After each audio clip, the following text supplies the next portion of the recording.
வணக்கம் நண்பர்களே, வாழ்க வளமுடன். நான் தான் டாக்டர் பாலகிருஷ்ணன், கோவையிலிருந்து இந்த பதிவு. எப்போங்க கல்யாணம் நடக்கும்? ஒவ்வொரு ஜோசியரும் ஒவ்வொன்று சொல்கிறாங்க.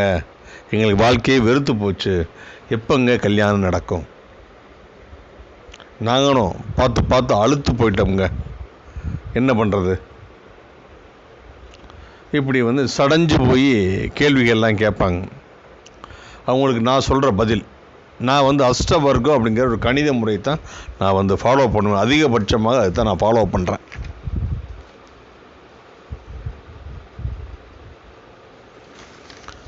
இப்போ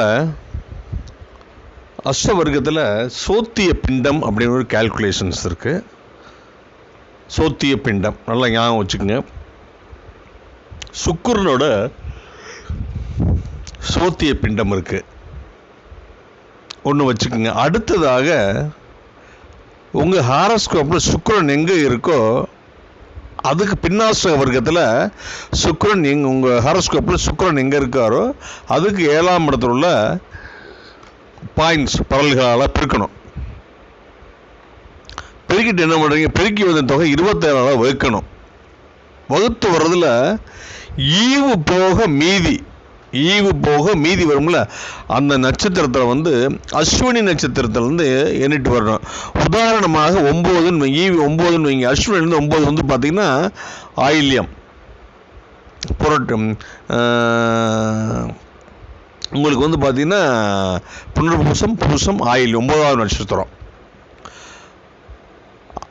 அல்லது அந்த ஆயில்ய நட்சத்திரம் எந்த கட்டத்தில் வருதோ அல்லது அங்கே இருந்து 5ஆவது கட்டம் 9ஆவது கட்டம் திரிகோண நட்சத்திரம் சொல்லுவாங்க.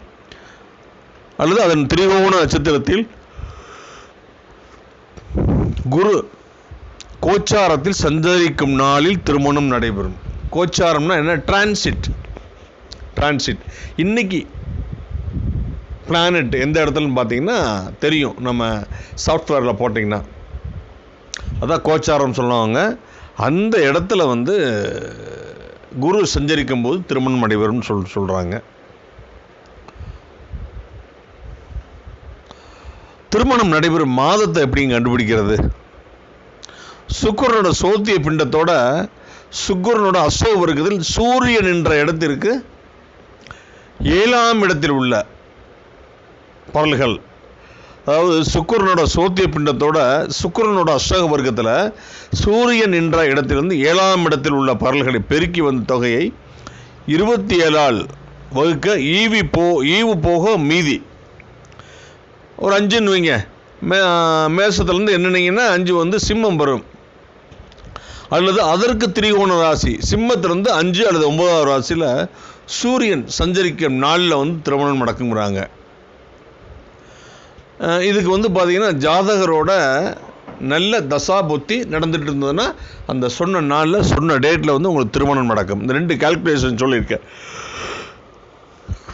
இதை நீங்கள் செக் பண்ணி பாருங்கள். எல்லாமே நம்ம செக் பண்ணி பார்த்தா தான் தெரியும். இது ஒரு அற்புதமான கால்குலேஷன்.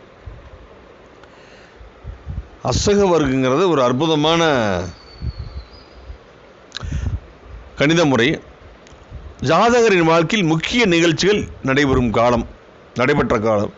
சுக்கிரன் சோத்திய பிண்டத்துடன் சுக்கிரன் இருக்கும் இடத்திற்கு 7ஆம் இடத்தில் உள்ள பருகளை பெருக்கி வந்த தொகையை 27ஆல் வகுத்து வரும் ஈவு போக மீதி வரும் எண்ணை அஸ்வினி நட்சத்திரம் முதல் என்ன வரும் நட்சத்திரம் அல்லது அதன் அணுஜென்ம திருஜென்மத்தில் குரு கோச்சார ரீதியாக சஞ்சரிக்கும் நாளில் திருமணம் நடைபெறும். இது செகண்ட் ஆப்ஷன்.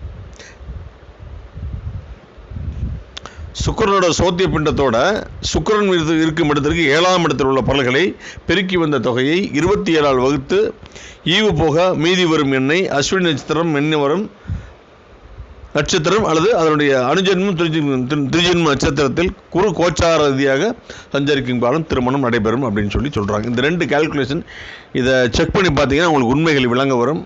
மீண்டும் ஒரு நல்ல பதிவில் நான் சந்திக்கிறேன். உங்களிடமிருந்து விடைபெறுவது